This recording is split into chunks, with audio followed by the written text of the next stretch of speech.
My name's Emily Watson. We're going to be doing an EFM tracing review today. And we're going to try to keep this to 30-45 minutes. So we're just going to go through a case. And all input is welcome. So sometimes when I'm sharing my screen, it's hard for me to see if people's hands are raised. So please feel free to speak up.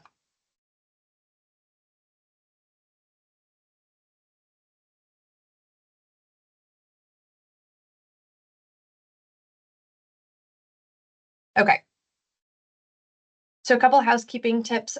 Usually I like to do intros and see who's on, but today I think we're just going to dive in. I'm grateful that you guys are all here, but for today we're just going to kind of dive right in.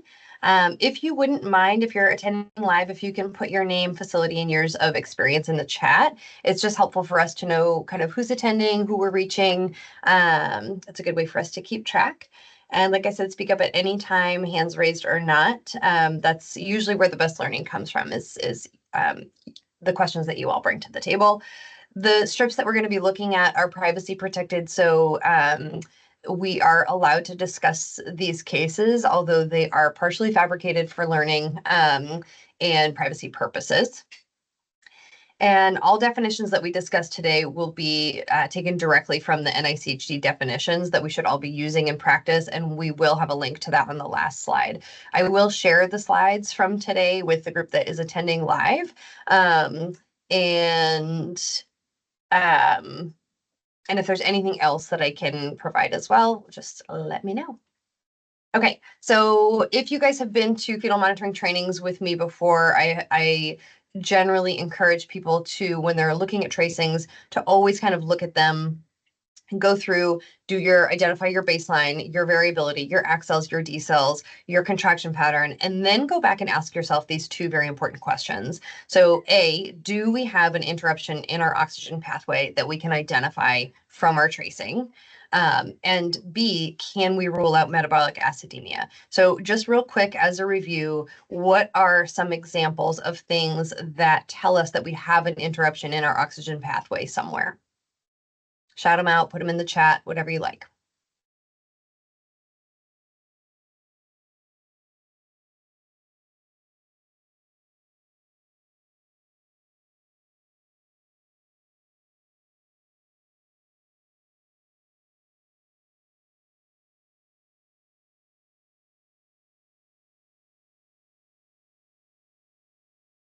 Jesse, I see you on camera, but you're still muted if you're talking to me. Sorry, I was talking to my son, but I am listening. No worries, no worries. Okay. But I can tell you minimal variability and or decelerations. Yeah, exactly. And so if we have minimal variability, then it may not be an interruption in oxygenation, but we can't rule it out. And then if we have any type of deceleration, specifically variables or lates or prolongs, then we also have interruptions in our oxygen pathway. The other piece would be tachysystole. Then we have an interruption in our oxygen pathway that may or may not be evident in the fetal heart rate tracing yet, but it would be an interruption in that oxygen transfer. So those are the examples of when we're looking at a tracing, those are all the interruptions in the oxygen pathway. And then can we rule out metabolic acidemia? What are the two things that we can look at on our tracing and say, yes, despite whatever is happening by tracing, I can currently rule out metabolic acidemia?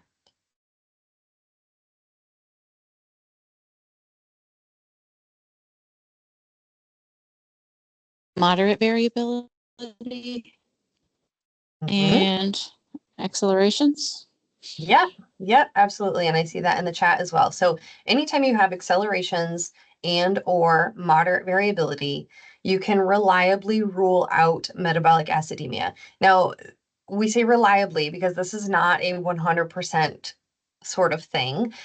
In general, we can reliably rule it out. So we don't have great, there's not perfection in this tool, right? But for the most part, in most cases, we can reliably rule out metabolic acidemia if accels or moderate variability are present. So always asking yourself those two questions when you're reviewing tracings can really help you to calibrate in your mind. Okay, where is the issue? What do I have for an issue? And how concerned am I about this? How far down the pathway are we? So I always encourage people to look at those every single time they review tracings. Okay, so let's get into our case. This is a 30-year-old G1P0 at 35 and 3 presenting for decreased fetal movement. She's felt about 2 movements in about 20 hours. As far as history goes, this is an IVF pregnancy. She does have iron deficiency anemia. She's A positive, GBS positive, denies vaginal bleeding, leaking of fluid, contractions, and any type of pain elsewhere. And the only other time she had good prenatal care, and the only other time she was seen in triage was earlier in her pregnancy for vaginal bleeding. So before I kind of tell you anything else about this case, I just want us to look at the tracing, and we're just going to kind of get a general gestalt about how we feel about it, what we think, if we have any concerns, anything like that. So I'm not going to give you any other information as we look through this tracing. I just want us to kind of look at the tracing specifically and see how we feel about it. Okay. So this is pretty close to when she first arrived. What do we think? How's our variability here? What's our baseline and our variability?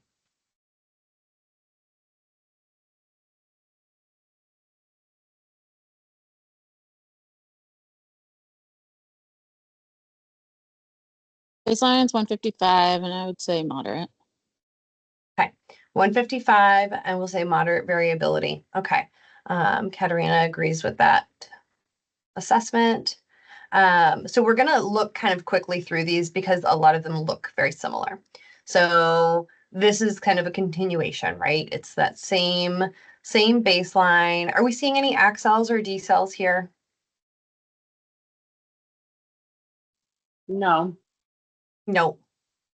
Okay, great. And again, looking pretty similar. As we move on, how do we feel about our variability? Do we feel like it's maintaining as moderate?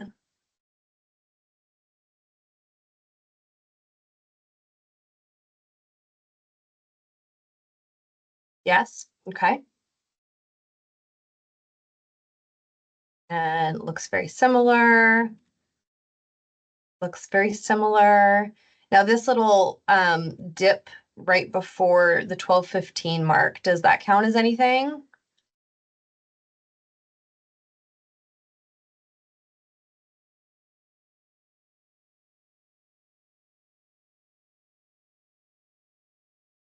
Looks like it's less than 15 seconds. Yeah. Yep. I would agree that it doesn't quite last 15 seconds. So it's probably just part of variability. This is one of those that's kind of like right on the border. So you might have two nurses that one says it's a variable and one says it's not. In the grand scheme of things, it's not going to change our management of this patient. So we're still continuing along. This tracing looks very, very similar. Continues to look very, very similar. And now this patient is taken off the monitor to go for an ultrasound. A little while later, she is put back on the monitor. And what do we see now?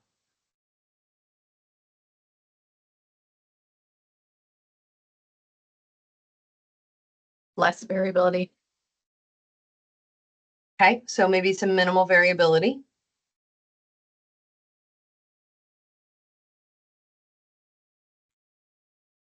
A baseline shift and more minimal variability. Yep. So here we are. Here's the next segment. What do we see here?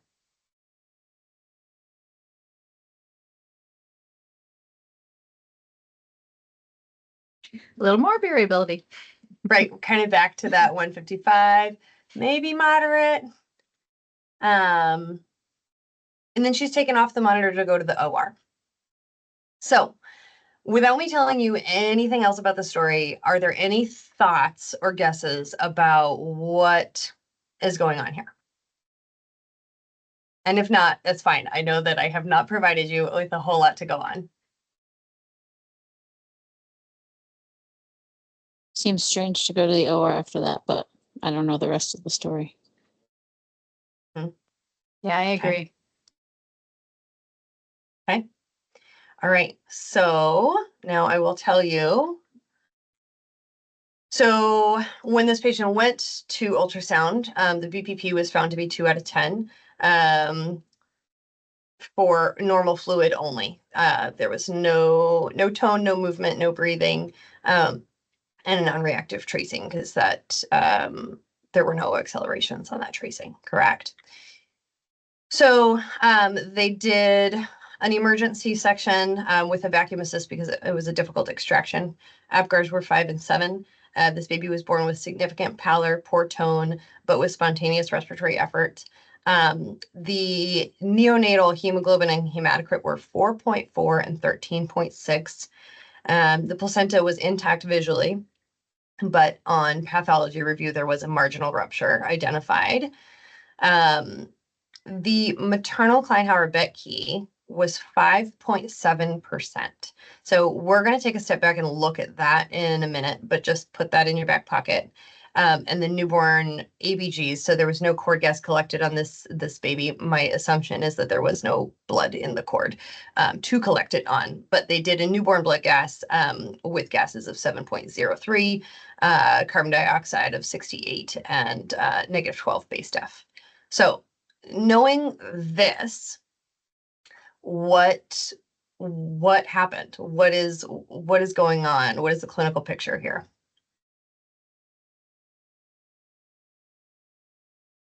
Now I understand why they went to the OR.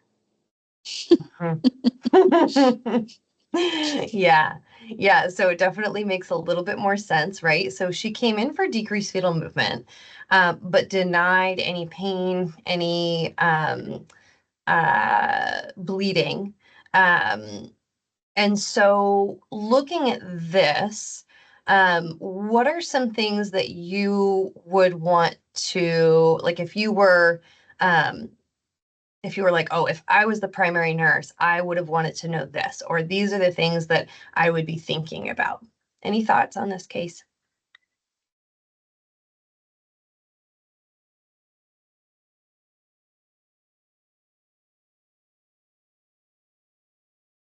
Yeah, Alyssa, maternal fetal hemorrhage. Yep, spot on.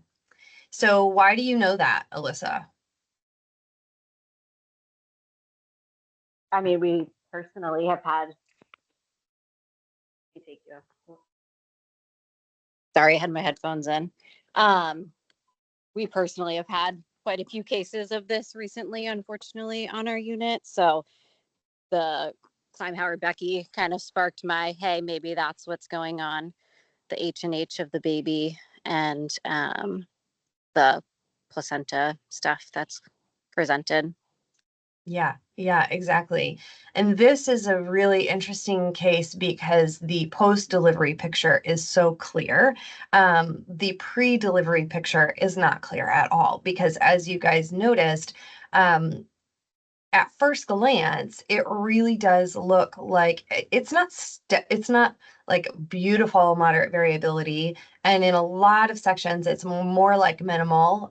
So we'll go back knowing this piece and look a little bit more closely at some parts of this tracing. Because and like I said, we'll talk a little bit more about fetal maternal hemorrhage, how it's diagnosed after we go through the tracing. We'll talk about the Kleinhauer-Betke. We'll talk about the H&H and things like that, and kind of how we're looking at these pictures. But this is a really, I wanted to bring this case forward to you guys because usually In all of our fetal monitoring courses, we're talking about how, we need to standardize our language. We need to subscribe to the definitions that we have, which I fully believe. And yet there's these times like this where you feel almost like your tool failed you a little bit, because you're like, well, what I was seeing on the monitor did not at all match what this baby presented as.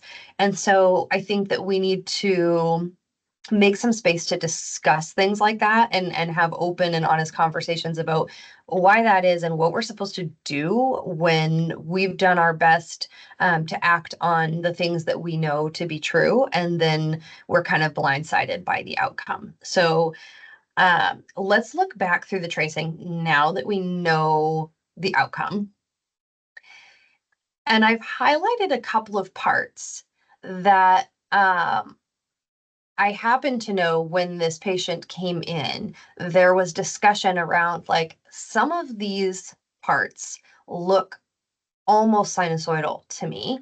But the conversation was, well, it's not meeting the criteria of sinusoidal. We don't have evidence of a vaginal bleed, of any type of hemorrhage. There was no trauma that this patient reported. There was no interpersonal violence, MVA, any falls, anything like that we would normally kind of imagine. This patient's A positive. We don't have reason to suspect isoimmunization in this patient. And so there's not a whole lot to go on to kind of walk us down that path. However, she did present with decreased fetal movement, and then there was these kind of moments where you're like, what is that fetal heart rate doing? And when we go through these tracings, I want you guys to look at the parts that I've highlighted as almost looking sinusoidal, but as we know, it doesn't meet our definition. We'll review that definition here briefly. But it's certainly not sustained. And we know that that's part of our definition, right? It's got to last at least 20 minutes. And this is definitely not that.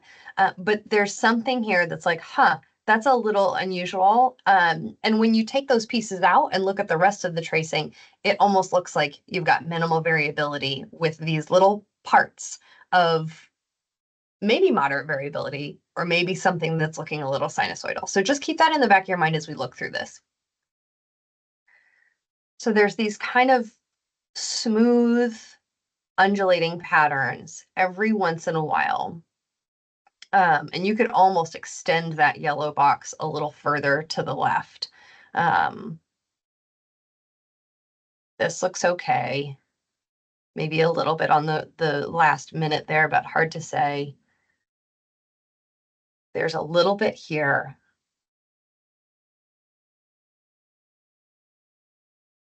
Not really anything there. Maybe something there. Maybe something there. Maybe something there.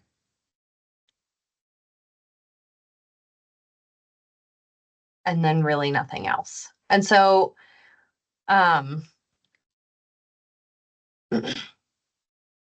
so in the summary, kind of treatment summary of this kiddo, this baby received 2 transfusions of 15 mLs per kilogram, after which baby's gases and H&H did normalize. They did initiate therapeutic hypothermia on this baby because they were scoring encephalopathic at the, I think, like 4-hour mark. And this baby spent, I think it was like 12 days in the NICU. And MRI findings were consistent with periventricular leukomalacia, which has a wide range of prognoses based on severity. And so we don't know exactly kind of the outcome for this kiddo. This baby will have neuro follow-up at 3, 6, and 12 months, as well as a developmental clinic follow-up at 6 months. So this is like, I think, I want to acknowledge that this is a little bit of a heartbreaking case, because it is so, the outcome and the treatment that was required afterwards is so kind of at odds with what we saw on the tracing. And so let's talk about that a little bit. So there's, like I mentioned, there's hints of potentially a sinusoidal, but honestly, had I not known the outcome, I would not have thought that. And I think that probably everybody on this call can agree that hindsight in this case is 2020, and that I probably would have looked at that as I probably would have said minimal in a lot of those time periods, but there were definitely periods that looked moderate as well. And had this been a normal outcome, I wouldn't have thought twice about it. But because of the outcome, looking back, I was kind of like, huh, interesting. These are little chunks of potentially sinusoidal looking patterns, but they're not meeting the criteria. So I dove into the research about this to really try to understand what is our current understanding of sinusoidal patterns and fetal maternal hemorrhage. So let's start with just kind of reviewing our NICHD definition. A sinusoidal fetal heart rate pattern is a specific fetal heart rate pattern and described as a smooth sine. Oh, I don't know why there's a 3 in there. Sorry, please excuse that. A sine wave like undulating pattern with a cycle frequency of 3 to 5, not beats per minute, but cycles per minute that continue for at least 20 minutes or more. And that's kind of the definition that we've all been used to looking at with cases like this. And so I just wanted to ground us in that as we talk through this a little bit more. I looked back at how did we get there? How much do we really know about sinusoidal patterns? And what I found is basically 2 studies that are meta-analyses of all of the different studies and case reviews done on sinusoidal patterns. The first one was published in 1982, and the second was published in 2004, and nothing that I could find since then. So in general, we are looking at very old data and old case reports. Most of the studies, so the picture that you see here is continued onto the next page as well, but this is a summary of all of the different studies and case reports about sinusoidal heart rate patterns or potentially sinusoidal heart rate patterns. And then they looked at what was the clinical diagnosis that was happening? Was there RH sensitization? Was there fetal maternal hemorrhage? Was there fetal anemia? Was there hydrops? And what was the outcome of those babies? And so most of these, some of them are studies of 12, 20 or more babies, but most of them are specific case reports of like 1 to 3 to 10 babies. So these are really small numbers. And if you look at the dates on them, they're all published in the 70s. And then they move along chronologically. So here's some in the 80s, and then up to 1981, because again, this was published in 1982. So at the time, these were current. And if you'll notice, I know this is a lot to look through, but there are a few, I'll kind of summarize for you. There are a few of these cases that don't meet the true definition of sinusoidal, but have poor outcomes, either a fetal or neonatal death or neonatal survival, but with significant morbidity. And so those are the cases that I just wanted to highlight in this conversation, because I think that it's important for those reasons to remind us that there's still so much that we have to learn about this particular pattern and really all of fetal monitoring. But clearly there's something that we're not accounting for in our assessment of sinusoidal patterns, because this current case that we're talking about is a great example of a patient who does not meet the criteria for sinusoidal, but clinically demonstrates all of the things that we would be concerned about with a sinusoidal heart rate pattern. So when they looked at all of those case reports and studies, they came out with these criteria for sinusoidal. And again, this was in 1982. When the group in 2004 did their review, they confirmed that these should be the criteria used to identify a sinusoidal heart rate pattern. So these are not exactly the same as what's in the NICHD definition, but these are components that were found to be reliably in a true sinusoidal heart rate pattern. So it's interesting because it says a stable baseline heart rate of 120 to 160 with regular oscillations. We know that we don't actually identify a baseline heart rate when we're when we're looking at a sinusoidal tracing. But from everything I was reading, my assumption is that what they're talking about is that it's oscillating around a heart rate that lies within the normal range. So we're not talking about tachycardic babies, we're not talking about bradycardic babies, but these are generally oscillating around a normal range heart rate, even though in documentation, when we're looking at that, we know that there's no identifiable baseline because we don't have at least 2 minutes of continuous baseline. In general, the amplitude is 5 to 15 beats per minute, rarely greater than that. And that can be helpful in differentiating from variability as well, because there are some cases of sinusoidal patterns that do kind of look like variability. Frequency of 2 to 5 cycles per minute. And this says as long-term variability. We know we don't really use that term anymore. And then a fixed or flat short-term variability, which really is just meaning it's a smooth line. It's not intended to be kind of jagged. And then oscillation of the sinusoidal waveform above and below a baseline, and no areas of normal fetal heart rate variability or reactivity. And so that's the piece that really this case does not fit at all. There's many, many areas of normal fetal heart rate variability. It is not a reactive tracing, but there's normal, minimal, or moderate variability in certain places. So I wanted to talk about the term pseudosinusoidal a little bit. So this term used to be used a lot, and after 2004, when they did this reappraisal, kind of this review of sinusoidal patterns, this was a quote from their study. So they say, in our review of the literature, we've failed to appreciate a clear definition of pseudosinusoidal fetal heart rate pattern. In our original proposal for the definition of true sinusoidal heart rate patterns, we provided an example of pseudosinal fetal heart rate tracings. We suggested that such fetal heart rate patterns as an undulatory heart rate pattern of short duration preceded and followed with a normal fetal heart rate pattern. So that would actually describe what we saw in this tracing a little bit better.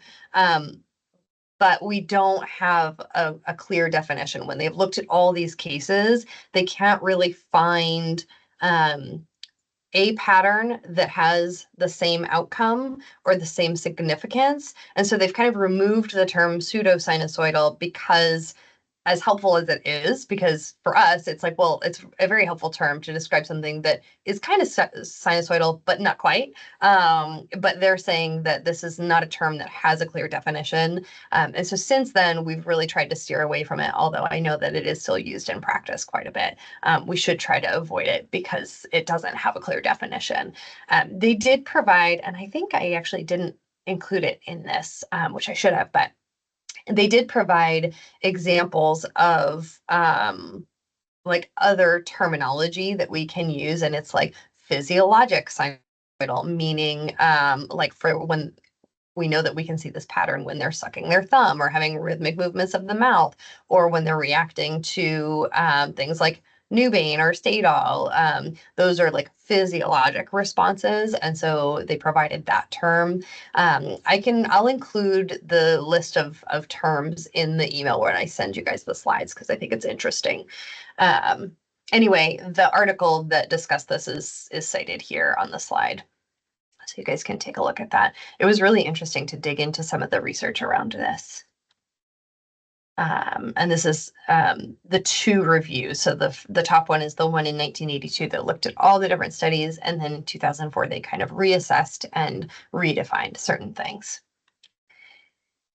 So in sum, we have a very clear definition of what a sinusoidal rhythm is, but we also have a lot of instances of tracings not meeting the full criteria and yet having these kind of poor outcomes. And so clearly we have more to learn.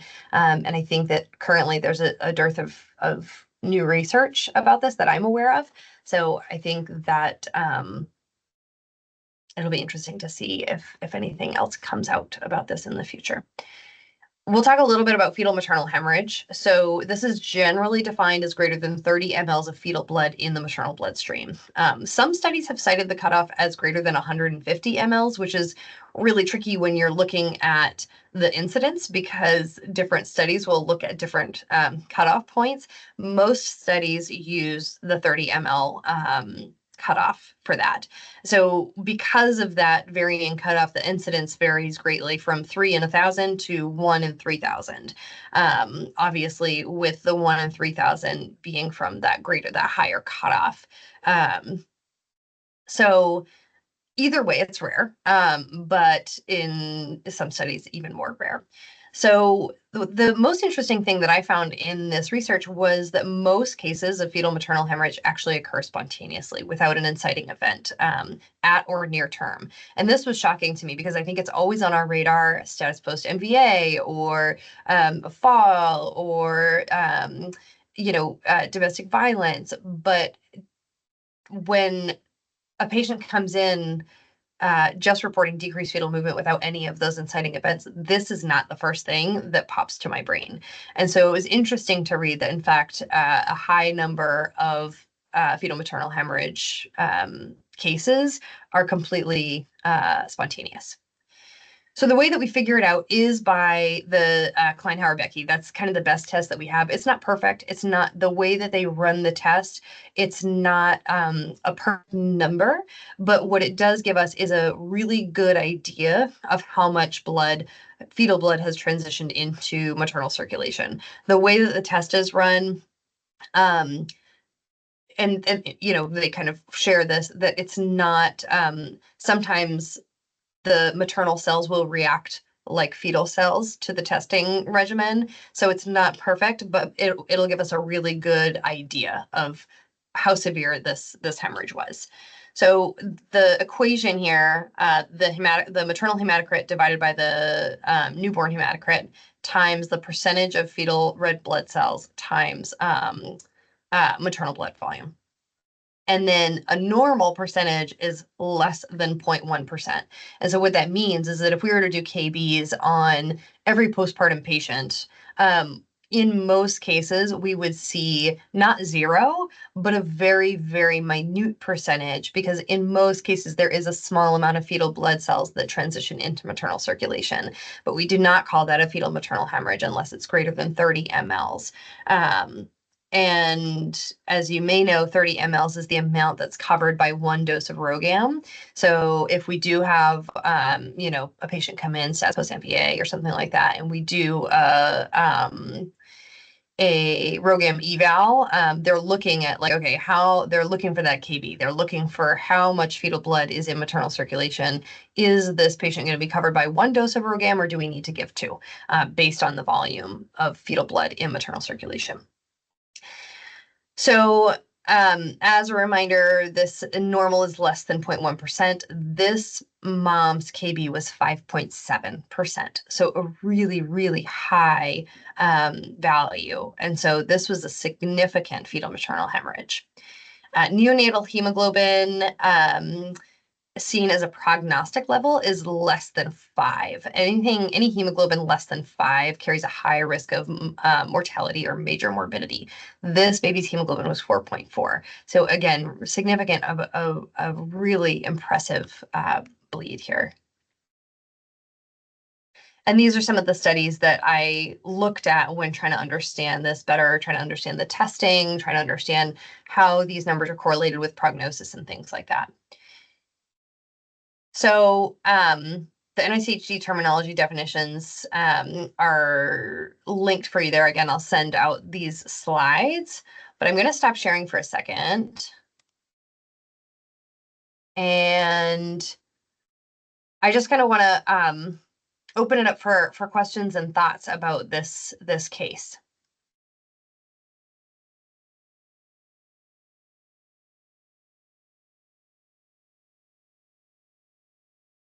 This one is probably a little atypical from the ones that we'll usually look at, because usually we're very like, okay, this is defined as this is defined as that. And this one is really, I thought it was important because it's not that, and because I think that the take home here is, first of all, whenever you have decreased fetal movement, anything other than a beautiful reactive NST with moderate variability should flag for you, as we need to look deeper here. when you look closely at this tracing, you can identify potential maybe sinusoidal like looking patterns. And so I think, again, if you have a decreased fetal movement and there's any cause for concern on your tracing, even if it's not meeting your definition of one particular thing, the red flags should go up. The more and more research we see coming out about perceived decreased fetal movement and prognosis and outcomes of that is so stunning. And so I think that the take home is, especially in a setting like this where she felt 2 movements in 20 hours, that's really significantly decreased fetal movement. So I think that we really need to take that to heart and look really closely at these tracings. And if you're even thinking, hey, that kind of looks sinusoidal, it does not meet my definition, but I don't like that it's there in the setting of decreased fetal movement, I need more information. I want more. And whether that's a BPP, which was appropriately done, or whether you do, a stat KB prenatally. This was done postpartum. The KB was done after delivery in lieu, like after looking at the baby's presentation, they were like, oh, okay. So they did draw that KB postpartum, but it's something to consider on presentation as well. Any thoughts about any of this? I have a question. Yeah. I'm trying to like figure out what happens when there is a fetal maternal hemorrhage, like physiologically, like the blood is like it's like reversal of flow. That's a really good question. So there's a couple of different kind of ways that it can happen. Basically, it's happening inside the placenta. So normally what happens is that the maternal blood is put into the placenta and kind of floats around in this pool of blood.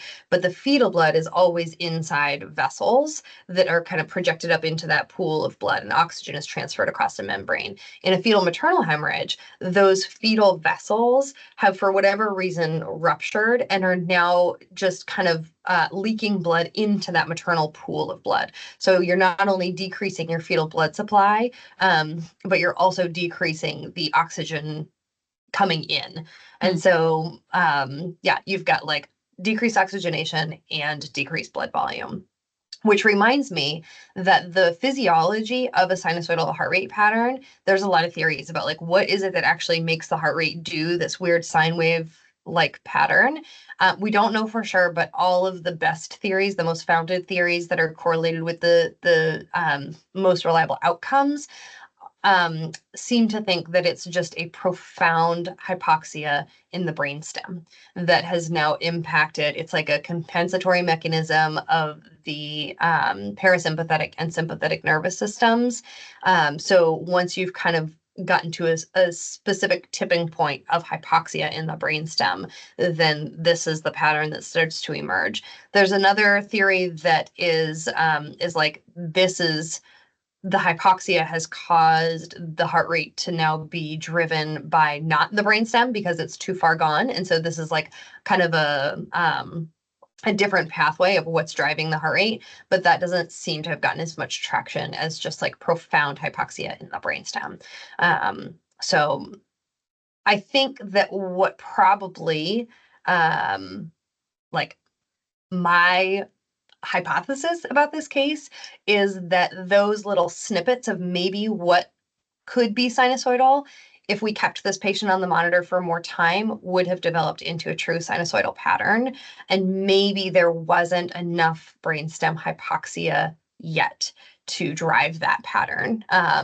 Because yes, there was no tone, there was no, this baby had no color, it was very pale, very limp, but did have spontaneous respiratory effort. And so there was still some reserve there. The gases were not good, but I have to imagine that we maybe just caught this baby before entering that true sinusoidal heart rate pattern, is my guess. We had a patient once who was not feeling fetal movement, but like I could feel the fetal movement like externally when I was like, I didn't know if anyone else has had that or like, what's the deal with that? Yeah. Yeah, that's a really good point. I think that I think we've all had that where, or we can hear it on the monitor and we're like, "Are you feeling that?" And they're like, "Nope." And you're like, "Okay," because my monitor just like moved off your belly. And so I think some of that is education. I think that oftentimes if they have an anterior placenta, we all know that that's going to impact their kind of interpretation of fetal movement. And oftentimes like when patients approach term too, they're expecting these like wild cartwheels of a 28-weeker instead of like the, kind of out and back of a 38-weeker because they don't have any more room. And so some of it's education. Typically, if we have fetal movement, and it's a great question because we were talking about perception of fetal movement, and we do want to trust that. But if we can identify that the fetus is moving appropriately, then that's different. We always want to do the evaluation based on perceived fetal movement. But then if we can identify, no, I can palpate movement here, I can see it on ultrasound, then it just becomes a patient education tactic of like, okay, I'm going to take your hands and put them on your belly where I'm feeling it. Are you feeling it now? Things like that. Or, showing them that fetal movement on ultrasound or things like that. But that's a great question. It's not always cut and dry. Thank you. Yeah. Anything else?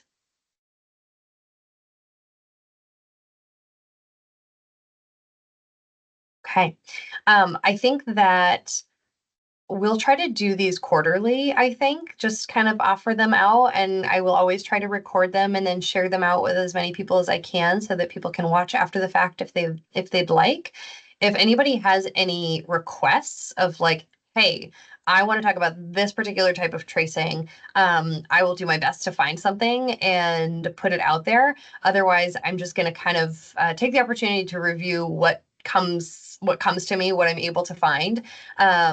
And like I said, most of them will probably be a little bit more clear on what we're seeing in the tracing and how to identify that, a little bit more definitions based. But like I said, I thought it was important to touch on some of these tracings where like it really doesn't always add up.